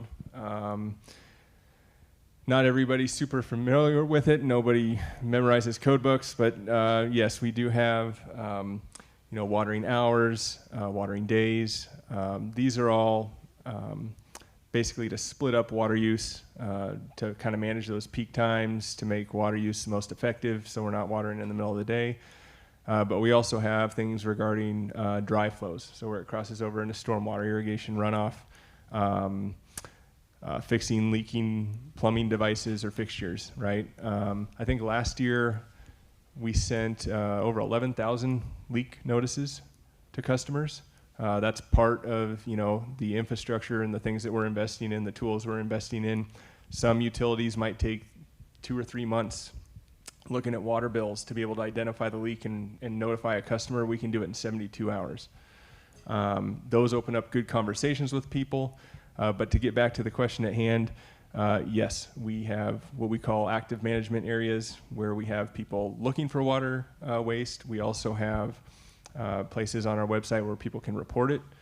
I think we had close to 100 reported water waste cases that we followed up and closed this last year.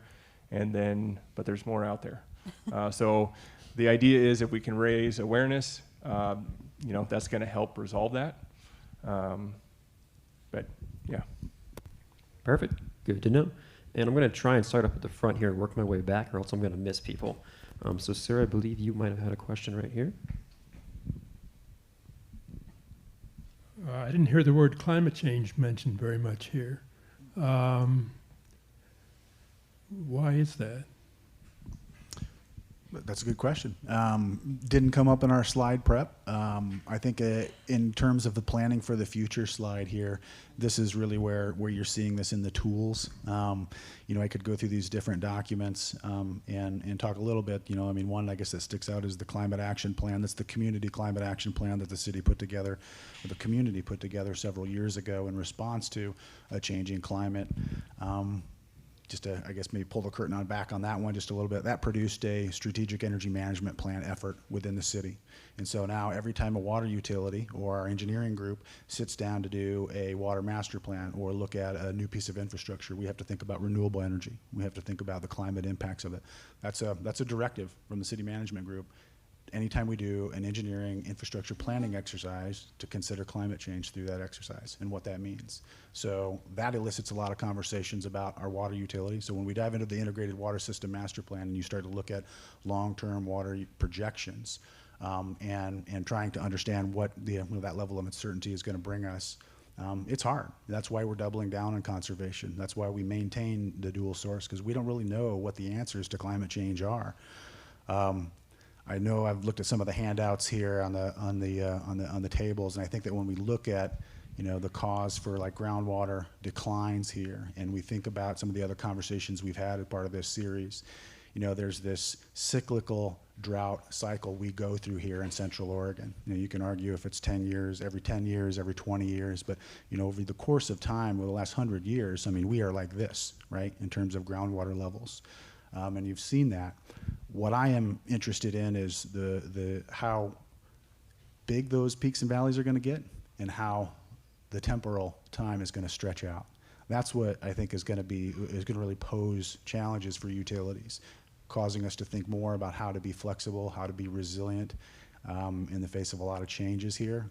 We don't know what climate change is going to do to our water system. I didn't predict that was going to cause a chlorine shortage nationally, right? Not that was caused by climate change, but you just can't predict these things. And so, yeah, not intentional to leave that out, but I do feel like there's this climate variability that we have historically dealt with and struggled with in Central Oregon, and on top of that, we're dealing with climate change, which is exacerbating the peaks and the valleys and the length of period that we're going through these. So, for me, the climate action plan, that whole effort is really focusing on doubling down on conservation, increasing the resiliency of our water system, being able to meet long-term demands. That's just kind of like one, I guess, glimpse of that through an infrastructure planning lens, but not sure if I totally answered your question there. Thank you very much. Another question over here. Thanks. I live over by the Stevens Tract, and I was curious, as that's getting developed, is that going to look like a water-wise development, or is it going to look like every other community in town? Are there going to be lawns at every house? Yeah, I don't know really what stage they're in developing that. No, that's really good. Oh, go ahead, Dan. Sorry. No, that's okay. That's the one on the east side towards like 27th. Mm-hmm. Yeah. I believe that's Avion Water, right? Or serviced by Avion Water. Yeah, what we'd like to hope is that, our code additions are going to take effect. More than likely, that's been planned years out. But what I can tell you, I can't answer your question directly, but what I can tell you is that we worked with those developers on incorporating some of the things that we'd like to see, even though we don't have that code to enforce right now. So clarifying question, the city of Bend then, the codes are going to actually apply all the codes apply to the actual entirety of the city, regardless of where the water is coming from? Regardless of the provider. All right, so even though they might not be served by the city of Bend, they would be under city of Bend code. So it's good to know that you guys are working together. Dan hit on the timing there. It's a timing, If you said that development was 10 years out in the horizon, I'd say absolutely. It literally is being planned right now. Plan reviews will come through here in the next 2 years, and does it align with our code improvements? You know, this is back to the other question, is hopefully this doesn't take 5 to 10 years. You know, we should hopefully have a water-wise community in that area, and I think this is where Dan and our team will be engaged with the developer to make sure they know and understand what that means, but they also know their bottom line really, really well, and they know how to do what they do in terms of installing an efficient, cost-efficient landscape, and that's what you're seeing right now, is the cheapest way to do things given the cost to build a home and buy a home in Bend. Those are the pressures that we're dealing with. I could add just a little bit there that I think is important to realize is that new codes apply when they're adopted, and they apply to projects that haven't come in the door yet. But a community planning level, they haven't come in the door yet for individual permits, so there's still time. So this timing thing is really important. You guys answered it. Okay. It was about timing and like if something was approved today, would it be approved in 5 years when the actual development would be done? Got it. None of this stuff changes overnight, and I think that's one of the tough things for us is we have the green light, we have the action, we have the support, we have the leadership buy-in that we need to do the things that Dan's going to do to expand the program. But it takes time to really turn this aircraft carrier, sometimes how we refer to it. All right, there's a few questions here in the middle. Thanks. For existing communities, if we are trying to talk to our HOA, what resources would you recommend for like lawns and all that? Just where to point them, basically. Sure. You know, different HOAs are in different scenarios, comprised of different boards with different attitudes. Tomorrow night, I'm going to go talk to an HOA board about this same subject and about xeriscaping.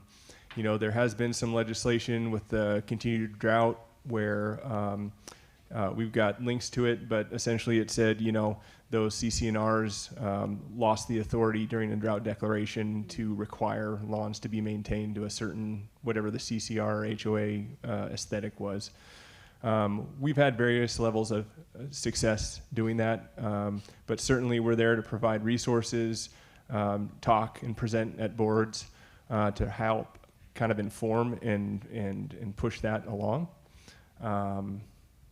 But right now that's about all we can offer. But certainly being active on the board and there's always, you know, power in numbers. So voices. Yeah, we've got lots of resources here and as well as our website. We're happy we've put ROIs together for HOAs that wanted to know kind of the economic recovery of the switch. And so we're happy to help out. ROI if is we can. return on investment for those Sorry, of you that yeah. don't know. Yep. No. And also I'll Money just do talks. a plug for Dan. Dan is a great resource. Apparently he talks to HOAs and knows all the resources. So not to put you on the spot, but since you already let the cat out of the bag, he's the one to talk to. I'll double down on that. Dan oversees the large landscape program. These guys get into the weeds of the weeds. I mean, they're looking at hourly water use data for an entire high school, sitting down with an operations staff and helping them really dial it in. They can do the same thing for an HOA and really save you a lot of money and save a little heartache before you even get to the hard decisions of, are we going to make a big switch? Sometimes you just need somebody to really pay attention to the water use and the irrigation system. Yeah, and that's the power of data as well, which the City of Bend has invested a lot in, and that's really amazing. And in my perfect mind's eye, we will have that much data related to all the water use across the basin in the future, and that way we can really hone in on how to be as efficient as we possibly can to make the water that we have go as far as it possibly can, and keep water in the river. That's right. Next question. I was surprised to see drain water going directly into the Deschutes River. Do we have a problem with water quality in the river? We have 250,000 floaters in the river at least every year. I'm familiar with areas that used to have sewage dumped directly into rivers. I'm assuming most of that has been cleaned up, but the storm water thing really kind of alarmed me. That's a lot of bad stuff going into the rivers, and how do we know that that water is safe for getting in and floating? Okay, pretty loaded question about stormwater. Yes, some of it drains directly to the river. That's allowed.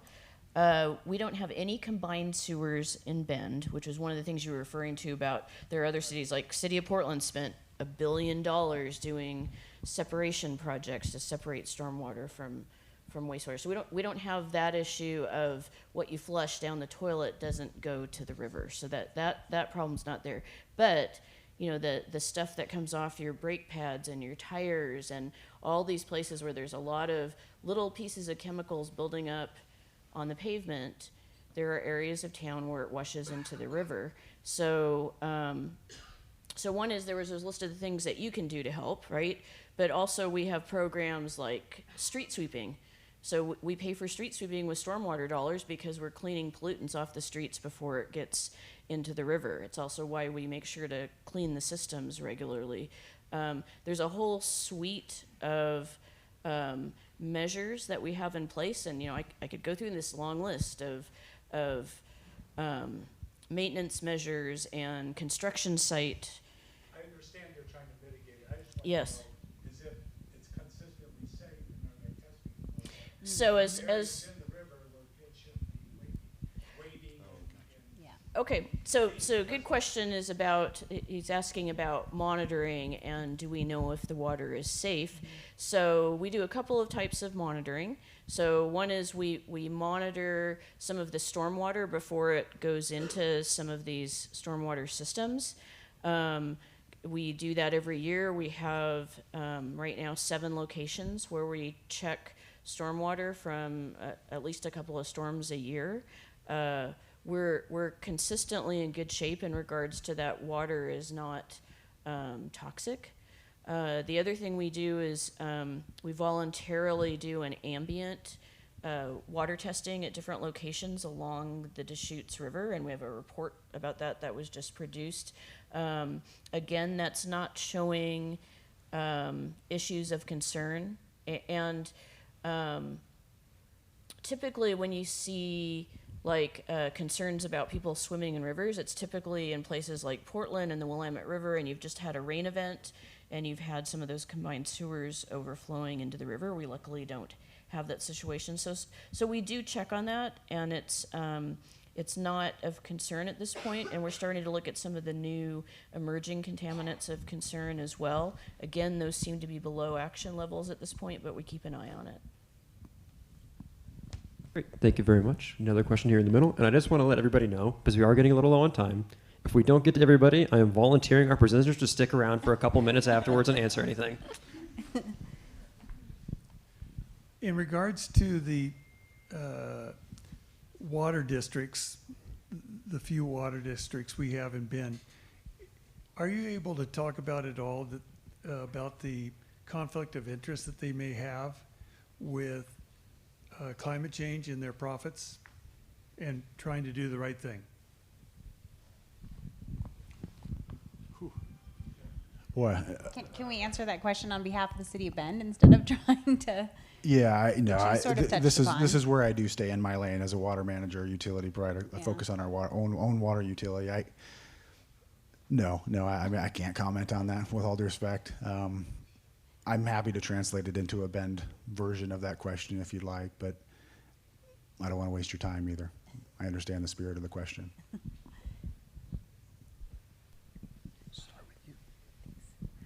My question is about golf courses.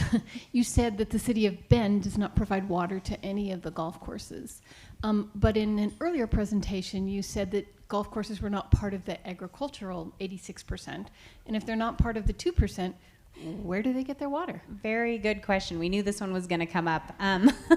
So we did a little digging, and at the end of the day, it sounds like most golf courses in Central Oregon are using groundwater and so they're not, I believe, represented in our pie chart of current water rights distributions.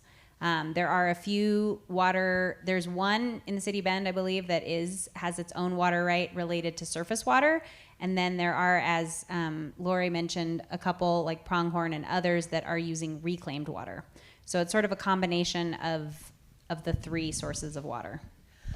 It was my understanding that in using groundwater, they also needed to have a water right in order to do that. Yeah. So, and Kate and or Jen, do you want to speak to that? They do have water rights related to the groundwater.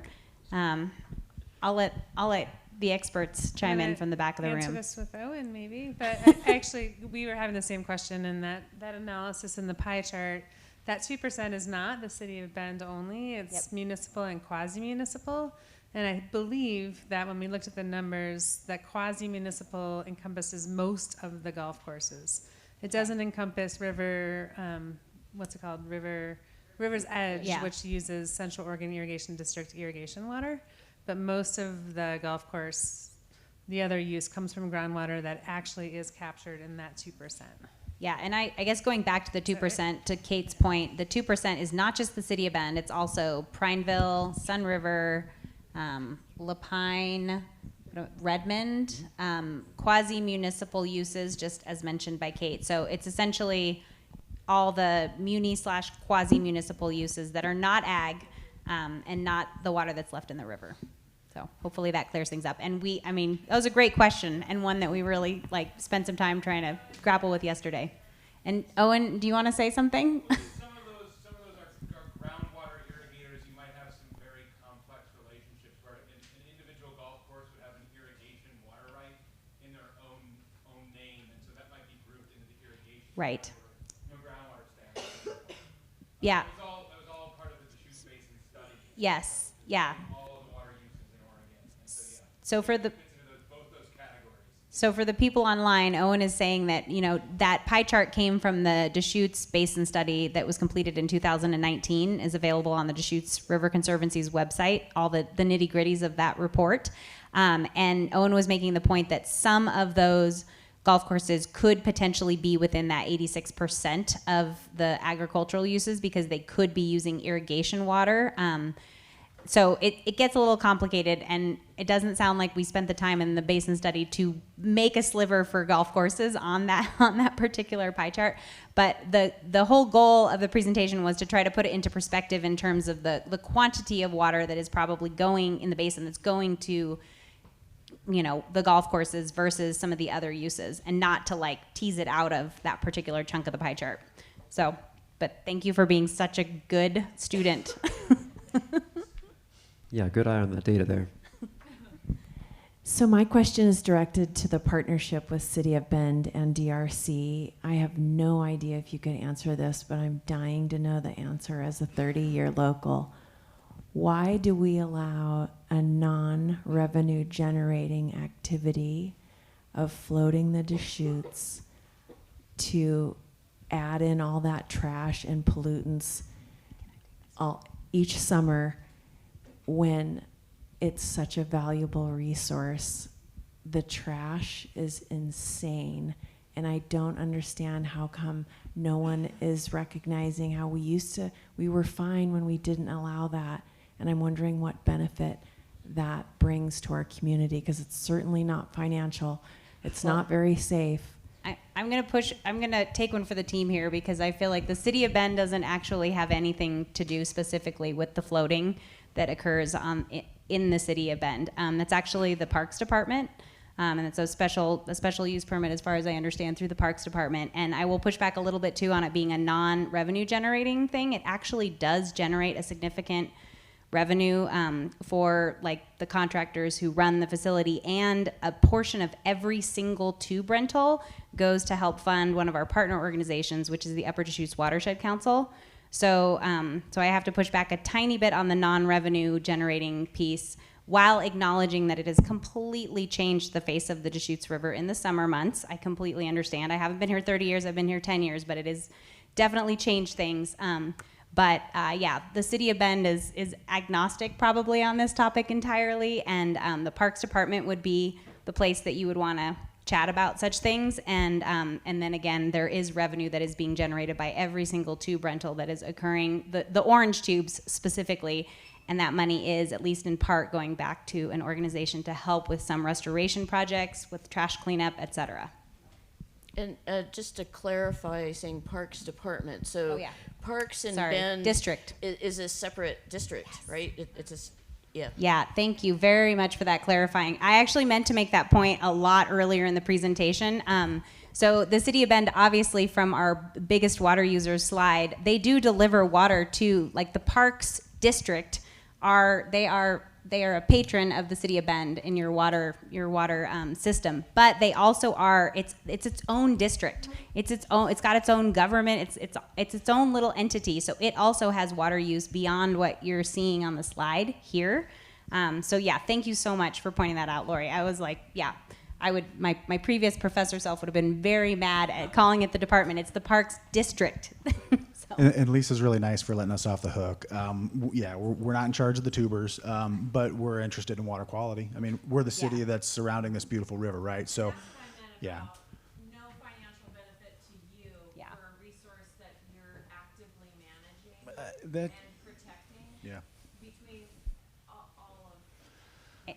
I'd say there's an ongoing dialogue between the City of Bend and Parks District about all kinds of different issues. That's one of them. The amount of trash that comes out of that river, absolutely. That's absolutely in Lori's wheelhouse. We do a Deschutes River cleanup every year. We partner with the Upper Deschutes Watershed Council, pull out 2,000 pounds of sunglasses and other crap out of there every year, right? We can be better than all that, right? So what's our role as the city, I think, is yet to be defined. We're not in charge, I can tell you that. Yeah, and I don't mean to make it tongue-in-cheek, but to go back to one of the earlier slide photos with all the logs, you could just fast forward 100 years and put a bunch of tubes in the river. You can walk across them just like you could with the logs. Complaining about growth and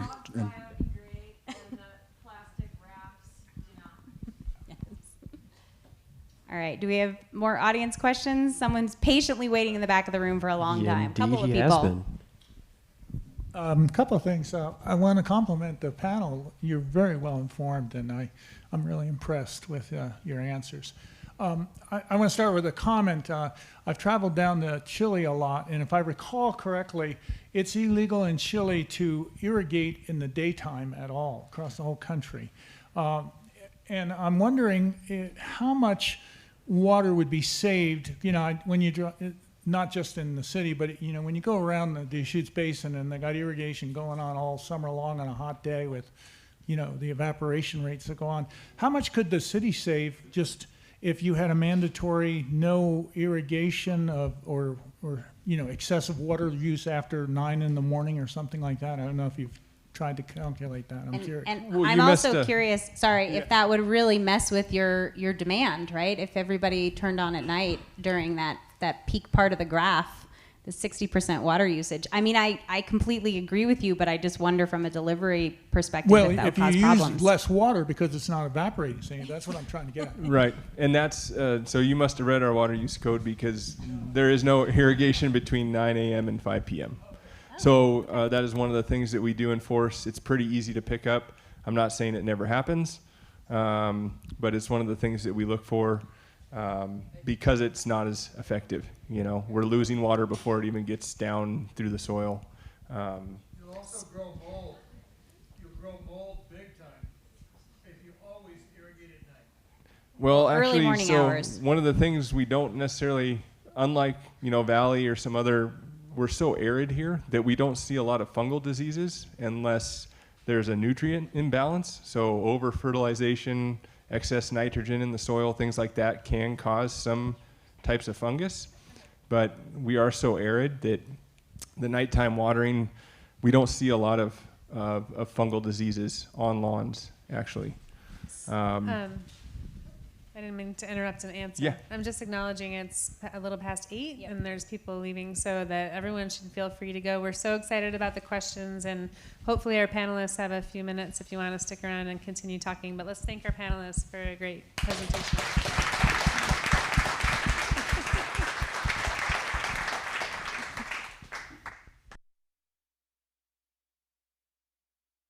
Did you turn off our microphone? Oh, I was going to say, it sounds like there's a place you can report those people. Did you say that? There's a place you can report those users that are using water after 9 a.m. Yes, so waterwisetips.org is our website, and you'll find the resources as well as a place to report water wasters.